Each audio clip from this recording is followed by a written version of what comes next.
Turabashuhuje inshuti bakunze b'ijambo ry'Imana, abakunzi ba Eva Mama Lionel, twongeye kubasuhuza kandi dukomeza kubifuriza umwaka mushya muhire, umwaka w'ibihumbi 2025, umwaka w'amahirwe menshi, umwaka wo gukora cyane, umwaka wo gutekereza cyane, umwaka wo kubana n'abantu bashoboka, umwaka uzabane n'abantu bashoboka, ntuzatindane n'umuntu utagufitiye inyungu mu buzima, umwaka wo guhanga udushya, umwaka wo gukomerera n'imbere y'umuntu ugukomeretsa. Ni kwa kundi rero muri iyi minsi turi kubagezaho amagambo y'ubwenge yahindura ubuzima bwawe muri uyu mwaka, ariko turagira ngo dutangire dusuhuza abantu mwese mudukurikiye ndetse n'abadukurikirana kuri uru rubuga rwa YouTube channel Eva Mama Lionel. Mana ibahereza umugisha mwinshi cyane, turabakunda ku bitekerezo byanyu muduha ndetse n'inkunga zanyu muduha mukanda kuri sabone cyangwa subscribe, iriba ari inkunga ikomeye. Nimba warabikoze Imana iguha umugisha, nimba utarabikora nawe wabikora n'ubuntu. Urakoze. Hanyuma turagira ngo tubasuhuze abantu mwese mudukurikiye, ushobora kuba udukurikiranye uri no mu bibazo bitandukanye, turasaba Imana kugira ngo ikorohereze kuko ni Imana ishoboye ibintu byose byananiranye. Hanyuma turasuhuza abantu bari mu majyaruguru, amajyepfo, iburengerazuba, iburasirazuba ndetse no mu mujyi rwagati, kandi tubwira abantu batuye mu ntara ya 6 y'abadiaspora kugira ngo mukomeze kugubwa neza cyane. Jewe mukurikiranye umwanya ndi Nyirabagenzi Alice Mama Lionel.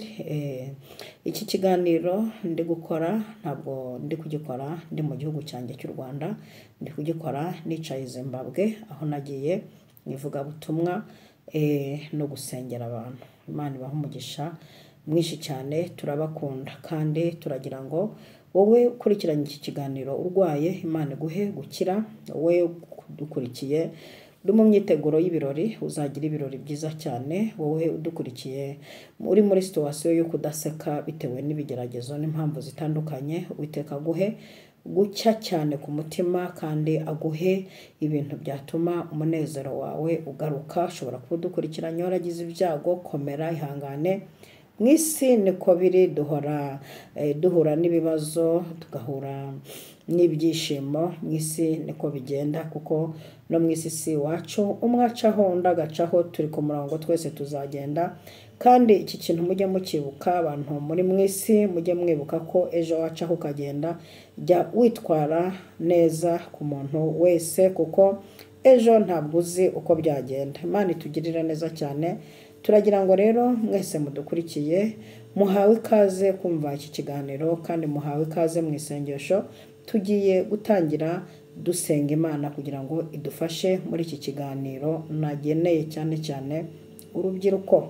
Murakoze, reka dusenge Imana. Urakoze Mana ishobora byose, Mana iri hejuru, wambaye icyubahiro no gukomera. Tugushimiye uyu mwanya mwiza utanze kugira ngo twumve icyo umwuka abwira amatorero.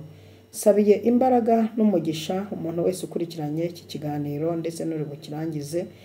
Ndasabye ngo umuntu wese yagukira muri cyo, ndirukana imyuka yose mibi yatera umuntu wese ukurikiranye iki kiganiro. Imbaraga zakurwanyaga guhera uyu munsi ntizizongere. Umwanzi wakugendagaho guhera uyu munsi ateshwa agaciro n'ikiganza cy'Imana.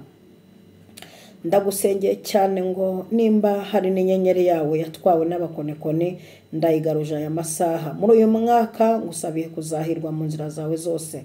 Urakoze Mana, ndagushimiye ko ugiye gutangirana natwe ndetse ugasozanya natwe. Nsenze shima mu izina rya Data wa twese, Umwana n'Umwuka wera. Amen, amen. Yesu abaho umugisha mwinshi cyane. Turagira ngo dukomeze kuganira cyane ku kiganiro, ku biganiro ndi gutanga muri iyi minsi byitwa amahame. Uyu munsi tugiye kurebera hamwe amahame yafasha urubyiruko mu iterambere cyangwa gutegura ejo hazaza. Tugiye kureba amahame wagenderaho ukazagera ku nzozi zawe. Imana ikugirire neza. Wowe ukurikiranye iki kiganiro utari urubyiruko, warabyaye wacyumvisha abana bawe, ushobora kugisunikira umuntu w'urubyiruko, ushobora kubwira abakiri urubyiruko uti mutege amatwi mwumve amahame Mama Leonel yabahaye, yatanze impanuro yabahaye kugira ngo muzagere ku iterambere cyangwa se mu gutegura ejo hanyu hazaza. Ni amahame 3 yonyine tugiye kuganiraho. Ihame rya mbere ni rivuga ngo muri uyu mwaka uzirinde ikigare, kwirinda ikigare.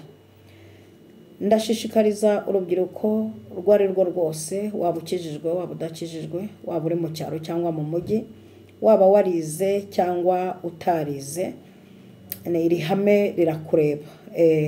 Waba ukaze cyangwa udakaze, waba uvuka mu miryango ikaze cyangwa idakaze, iri hame ryo kwirinda ikigare rirakureba. Niwirinda ikigare muri uyu mwaka uzagera ku bintu bikomeye cyane, uzagera ku bintu bikomeye cyane niwirinda ikigare. Imana ikugirire neza cyane rero. Niwirinda ikigare uzagira iterambere rikomeye. Niwirinda ikigare uzategura ejo hazaza bikunde.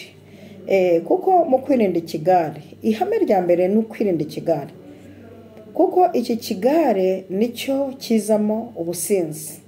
Niwirinda ikigare uzaba utandukanye n'ubusinzi, kuko akenshi ikigare ubwo ni ukuvuga kugendera mu bantu utazi ibyo bakora, cyangwa se uzi n'ibyo bakora ubizi ko bakora ibintu bitanejeje Imana, bitateza famiye imbere, bitateza igihugu imbere, bitateza umuryango nyarwanda imbere, bitazamura revo yawe.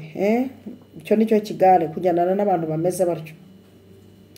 Niwirinda ikigare uzaba utandukanye n'ikintu cyitwa ubusinzi, kuko ikigare cyane cyane ku rubyiruko, uretse no ku rubyiruko no ku bantu bakuze, ikigare ni kibi. Ariko uyu munsi ndashaka kuganiriza urubyiruko amahame wagenderaho kugira ngo uyu mwaka uzagere ku iterambere, cyangwa se uzagere ku kiwanyu bataguhaye, cyangwa se uzagere ku nzozi zawe. Ihame rya mbere ni ukwirinda ikigare, kuko iki kigare kigusunikira mu businzi. Muri iyi minsi dufite umubabaro mwinshi wo kubona urubyiruko rurara mu muhanda rukambakamba, urubyiruko runywa inzoga ukabona ratembana icupa, wajya no mu birori by'abantu ukabona umuntu ukiri umukobwa cyangwa umusore muto rwose afunguye inzoga, abakecuru n'abasaza batabasha kweri. Kavuga uyu mwana iki kintu arakimiramwo akabyaramo, iki kintu kwera barakinywa, ukabona arakinyweye, bamupfunduriye n'ikindi mwamenye no kuzivanga. Ikigare kikakwigisha uburyo wazivanga, kikakwigisha utubaraho turi, ikigare kikakwigisha kunywa uvuka mu barokora, umwana wo kwa pasiteri. Ikigare kikakwigisha kunywerayo wakoreye, ntikikwigisha gusevinga. Nta kigare cyakwigisha gusevinga ngo uteganye ejo hazaza. Nta kigare cyakwigisha kuba wagura n'ako kamodoka cyangwa ako gaparisera. Sinzi n'umuzimu wabwiye urubyiruko ko gutunga imodoka ukiri urubyiruko ari amakosa, kuba wagura parisere, kuba wakubaka inzu ukiri urubyiruko. Sinzi umudayimoni wababwiye ko ibyo bintu mutabikwiriye. Murabikwiriye rwose. Waba uri umukobwa, hari umukobwa umwegeze kumbwira ngo yagize amafaranga menshi, ngo umuntu amubwira ko aramutse yubatse inzu ngo yaba yiteye umwaku, ngo yaba yishingiriye ntiyazashaka. Urumva nawe wazize ikigare. Undi arambwira ati jyewe nagize amafaranga menshi cyane ngiye kugura imodoka, bagenzi banjye barambwira ngo naba niyemeye, ngo nta mugabo wazantinyuka, ngo ntunze imodoka. Urumva ikigare, nta kigare cyakwigisha iterambere. Ikigare ni cyakwereka aho ushora ngo uzunguke, kuko nacyo ntigishora. Muri uyu mwaka niwirinda ikigare uzaba utandukanye n'ubusinzi. Umva ikindi kintu uzatandukana nacyo niwirinda ikigare, uzatandukana n'itabi. Hanze aha sinzi ikibazo abana mufite pe. Urubyiruko mufashe ababyeyi banyu ku kintu cyerekeranye n'itabi. Mwamenye kunywa imogi, mwamenye kunywa amasigara, mwamenye kunywa ibiyobyabwenge ngo bya mugo, mwamenye kwitera ibishinge, kandi ugasanga n'umwana wavukiye mu rugo rukomeye, ntiwigeze ubura ibiryo, ntiwigeze ubura minerivare, wanyu ntibigeze bagira intonganya ngo byitwe ko wadeprimye. se mubaye mute, bigenze bite, se mupfuye mute, mwishwe n'iki? Iri tabi muri kunywa ni ibikarande byo kwa sokuru no kwa nyokuru bataterekereye cyangwa ngo basenyere mu izina rya Yesu. Iki kigare kikwigisha kunywa itabi kitakwigisha kureba mu ikaye. Iki kigare kinywa itabi kitakwigisha kujya no gushaka ka provisoire n'urugero. Iki kigare itabi hanze aha rimeze nabi. Kandi reka mbwire urubyiruko aya magambo. Wowe unteze amatwi uri umukobwa cyangwa uri umuhungu, uri urubyiruko, mu buzima uzirinde gukora ikintu gituma ababyeyi bawe barira. Ikintu cyose uzakora ukabona ibitonyanga by'amarira ya mama wawe, uzarinda upfana ako gahinda, uzarinda upfana icyo gikomere. Mu buzima uzirinde ikintu gituma bagutuma ababyeyi, iso akaza cyangwa mama wawe akaza bakaririra imbere y'abadiregiteri, bakaririra imbere y'abanimatere n'abanimatrice bitewe n'ibidego uri gukora kubera kugendera mu kigare. Mu buzima nubona amarira y'ababyeyi ari we wabigizemo uruhare, uzapfana agahinda.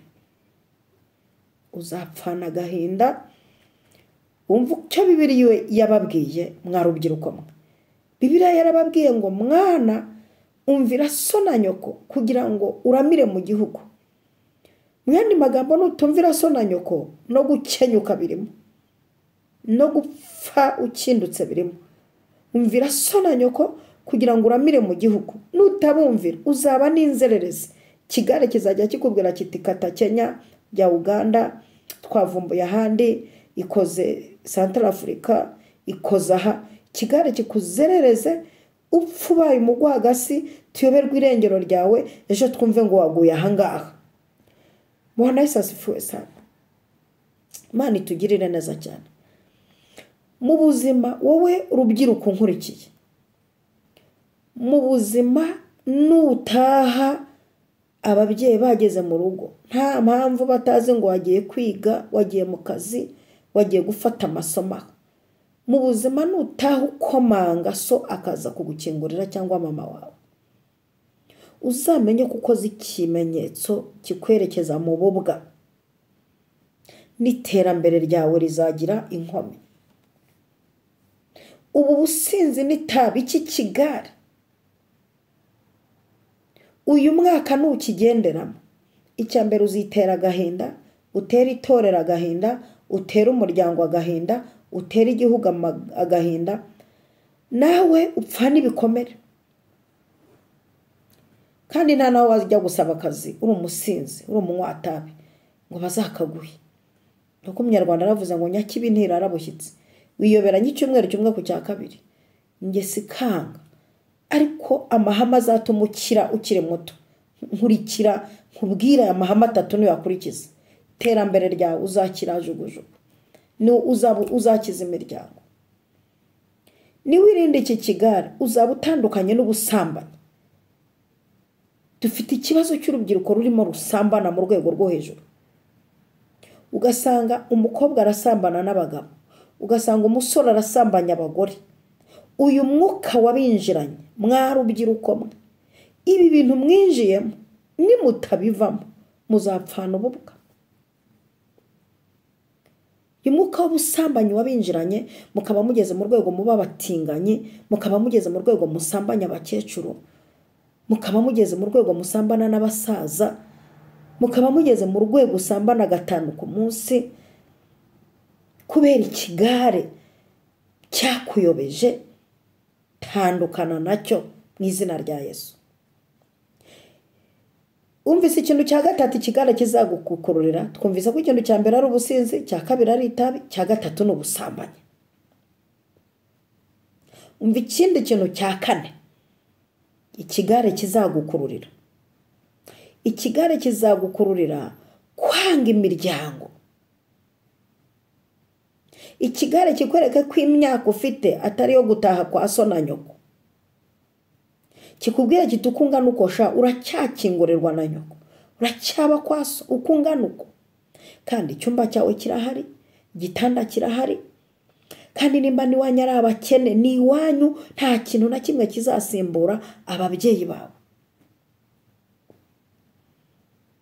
Iki kigare kizakwigisha kwanga imiryango, kikumvishe ko nayo ubonye ugomba kugira ubwenge mukayanywera ukanga imiryango.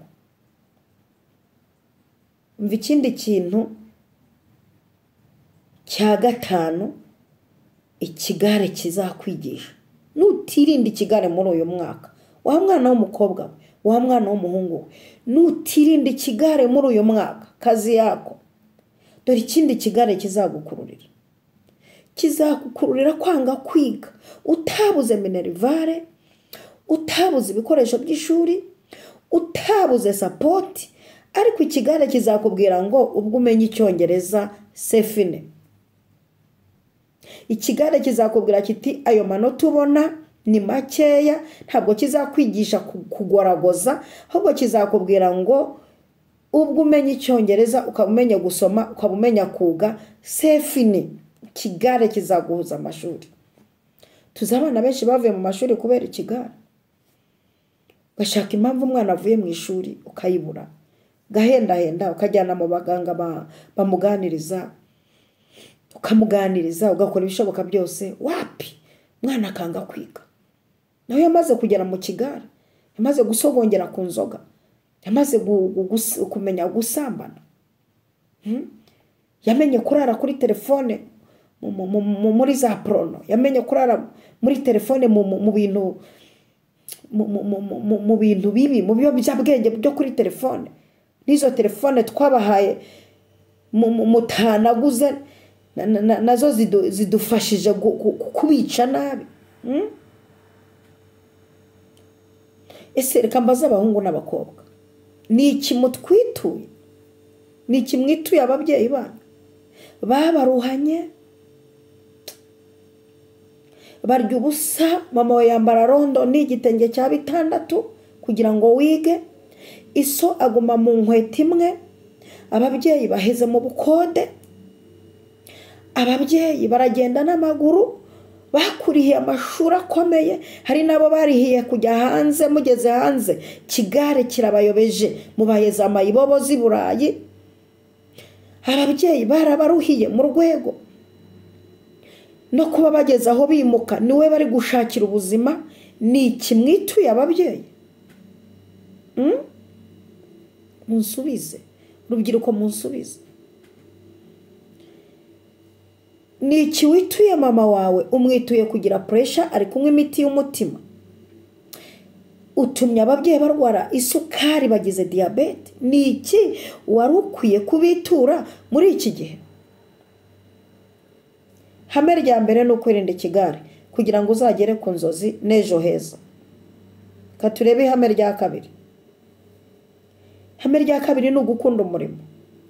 Muri uyu mwaka nukunda akazi, nukunda gukora, uzagera ku nzozi zawe.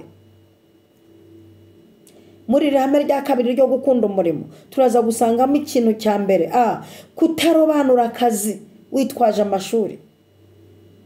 Hari ukuntu mwigira abahatari ngo ubwo runaka ngo akora ngo muri ministeri, ngo kandi twariganye murutisha amanota, ngo sinakora ku bigo biciriritse, ngo sinakora aka kazi, ngo sinacuruza no mu gihe ubonye igishoro, ngo sinajya gukora muri stock, ngo sinajya gucururiza umuntu muri boutique, ngo sinagira shop, ngo narize. Uyu mwaka nudakunda umurimo wa rubyiruko we, ngo n'ubuyede ube wabukora, byo wigira. Aho kwicara n'ubuyede wabukora, cyo cyongereza n'icyo gifaransa, ibyo byose ukajya ubididibuza, ariko uri gukora ku mafaranga. Twifuza ko urubyiruko mwakira kare, mwatabarwa kare, mutakubitika nk'uko twakubititse. Kutarobanura akazi kose ukagakora. Usibye ko umuntu atabibifurije, ushobora kuba warize ubuganga ariko ugakora isuku kwa muganga mu rwego rwo kuticara. Mu gukunda umurimo be harimo kwivanamo ubunebwe, kutagira ubunebwe. Urubyiruko rw'iki gihe muri abanebwe, murakabije ubunebwe bite byanyu rajya kono kabona umuntu w'umusore cyangwa inkumi saa 4 saa 5 mu buriri saa 4 mu buriri saa 5 mu buriri saa 6 akabyuka agiye ku meza we nka nyirurugo na nyirurugo suko ateye ubunebwe mwabukuye he butuma mutakwifurira n'amasogisi ubunebwe butuma mutakwifurira n'umwenda ngo yanyu bafite abakozi muri abanebwe ubunebwe bwatumye uzana na diplome iriho amanota mabi kubera ubunebwe wanga gufata note ubunebwe bugatuma udafata note bugatuma utabyuka ngo wige saa 11 ngo ushyira amaguru mwibase wige utyaza ubwenge buva mu kibuno niko batubwiraga mureke ubunebwe muri iki kintu cyo gukunda umurimo iri hame ryo gukunda umurimo rya kabiri kwivanamo ubunebwe mureke ubunebwe umuntu araguha akazi yagushyira no muri iyo shop kubera ubunebwe nta kwezi uhamara umuntu araguha akazi nako gukora mu rugo kubera ubunebwe gushaka kubyukira rimwe na boss cyangwa nyokobusha kubera ubunebwe ibintu byose urabikora ukururuka gutekura kururuka gukoropora kururuka ubunebwe telefone zirabacanze muhindutse abanebwe ntimugishaka gukora murashaka kwirirwa mu Rwanda na telefone za wifi zarabonetse niyo zitabonetse mufite ukuntu muteka imitwe amayinite mukayabona ariko nizi telefone zibazaniye umwuka ukaze w'ubunebwe iri hame ryo gukunda umurimo nukunda umurimo muri uyu mwaka uzaba umukire uzakira ukiri muto mani tugirire neza cyane muri uku gukunda umurimo hari ikindi ubona urubyiruko muri iyi minsi rwihaye ngo murashaka akazi ko ngo ibiraka ngo byo gukora ngo kangahe mu cyumweru kora buri munsi byuka kare uryamutinze kandi uryamutinze utatinze muri ayo mafilime no muri ibyo bintu bidafite epfo no haruguru mureba muri izo telefone byuka kare kenyera n'imbaraga komeza amaboko muba abanyembaraga ayo Yosefu kwa Potifari yaba umusore umunyembaraga arahunika imyaka 7 y'uburumbuka arahunika kugira ngo imyaka 7 y'inzara wose umusore mugenzi wanyu none murashaka kuba basambanye nka Tamari nka Munona asambanya mushiki we Tamari muhindutse abatinganya diplome twabatumye n'izubutinganya abandi muri gukuramo amada mukira abakobwa abandi muri kunywa imiti yawo na pomo nta bagabo mugira ibyo nibyo twabatumye izo nizo diplome twabatumye kigize abahanga n'abanyantege nkeya muri abahanga mu ntege nke reka turebe iri hame rya gatatu ari naryo rikomeye kurusha ibi byose kwegera Imana ari byo gusenga kwegera Imana gusenga twinjira mu rusengero tukabura urubyiruko ninde babwiye ko gusenga ari by'abashesha kanguhe ninde babwiye ko gusenga ari bya so na nyoko gusa urashaka kuzajya utabarwa n'Imana ya mama ngo mana ya mama nuhura n'ikibazo ngo mana ya mama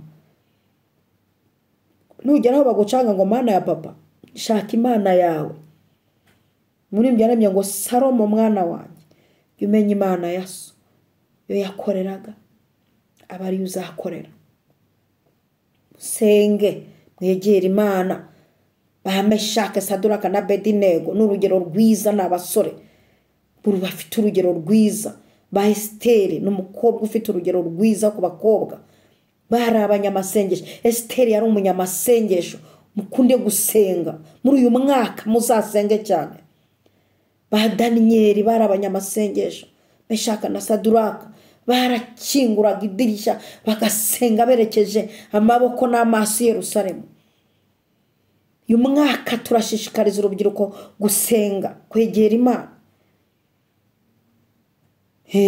aya ni amahame 3 azagufasha kuba umuntu ukaze Imana tugire neza cyane kandi muri uku gusenga cyambere ugire n'umurimo mu nzu y'Imana gira umurimo mu nzu y'Imana se bite byanyu yo mubona abakecuru barwana n'intebe bakoropa bahanagura intebe bicaza abantu bajya mu matoilette aribo batekera abashumba aribo bakora za protocole mwicaye mukiri bato mufite ikihe kibazo ese iyo mubona korari iri gucurangirwa n'abasore bavuye gukodesha bakaza bafite na za direde banywe utwo dutabi muhari mwicaye nk'abasore mu rusengero habura nta kintu mwumva mwebwe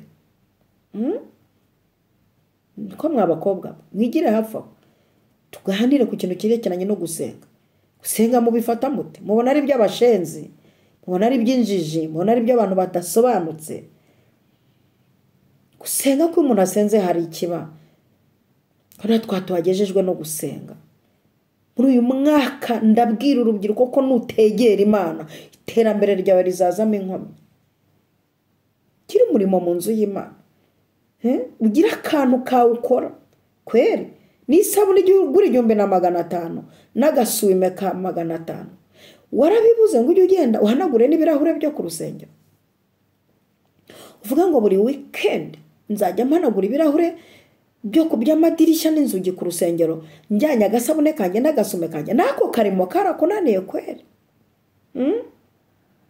ako se nako kagombe umudiyakoni wasengeye kweri urubo biruze mu mapavi ibyatsi bimere biratangaje kubona muri no minsi njya mbona insengero zimwe barashyizeho abakozi bahemba muhari sorry barashyizeho abakozi bahemba bakoropa batera intebe bahanagura mu madirishya mvuze muhari mwicaye kweri mwarigize abasongarere mwigize abasongarere ntimubasha guteka no gukoropa mu rugo no mu nzu y'Imana kweri bashireho abakozi bakora ibyo muhari mukiri bato si muzabwira Imana ko mwayikoreye yego bamwe muri kubyiganira kujya muri za korari na zimwe ngo ziramye Imana zikayihimbaza nabyo reka tubyemere ariko se nta murimo no kuri ako karaka wateye ntiwanatambuka ngo ujye no kugiturisha uture ega mwiga gukorera Imana hakiri kare mukorera Imana hakiri kare mukiri bato mumenye no gufasha indushyi mukiri bato mumenye no gufasha abakene mukiri bato ikindi rihame ryo kwegera Imana gusenga ku rubyiruko mwifuze n'umwuka wera mwifuze n'umwuka wera mu rusengero turasanga abapapa bakuze n'abamama bakuze aribo barimo bavuga mu ndimi nshya aribo barimo bahanura aribo bafite umwuka wera abantu mukiri bato Bibiliya ko yavuze Yoweri ya hano yaravuga ngo mu minsi y'imperuka nzasuka umwuka wera wanje ku bantu bose abasore n'abakobwa bazahanura none murihe ngo muze muhanure murihe ngo muze mutubwire icyo Imana ivuze Bibiliya iravuga ngo abasheshe akanguhe nkatwe tuzajya mu muriri turote twerekwe basaza bazarota abasore n'inkumi muzahanura none nta mwuka wera ufite ubuze ubwenge mashuri wavuyemo kare kubera ikigare ubuze amafaranga wanze gukunda umurimo ubuze n'ubwenge kubera ko wanze kwegera Imana ubuze byose nk'ingati imennye nto yifuza umwuka wera bari abantu twavuze ba Esiteri na ba Yosefu na ba Daniyeli bari abanyamwuka kandi bakiri abasore bari abanyamwuka Yonatani yari umunyamwuka kandi avuka kwa Sawuli ku mupagani bari abanyamwuka mwifuza umwuka wera nuzura umwuka wera mukorera Uwiteka mutinya kandi muhinda umushyitsi murakoze cyane ku bantu mwari mudukurikiye kuri aya mahame atatu azafasha urubyiruko gutegura ejo hazaza mu iterambere ryanyu twabibonye ko ihame rya mbere ni ukwirinda ikigare ihame rya kabiri ni ugukunda umurimo ihame rya gatatu ni ukwegera Imana ibaho umugisha mwinshi cyane mwakoze abantu mwese mwabanye natwe muri iki kiganiro mwadukurikiranye Imana ibahereze umugisha turagira ngo dusoze tubashimira umwanya wanyu mwakoresheje na megabyte mwakoresheje mu buryo buba butoroshye. Bamwe mudukurikira muri mu kazi mwambaye amakuteri mu matwi, abandi mukigomwa iminota y'iki gihe. Turabashimiye cyane uburyo mwadukurikiranye. Yesu abahereza umugisha mwinshi cyane. Dusoje tubabwira ngo ubuntu bw'umwami wacu Yesu Kristo, urukundo rw'Imana, gufashwa n'Umwuka Wera bibane natwe twese ibihe bidashira. Amen, amen. Shalom, shalom.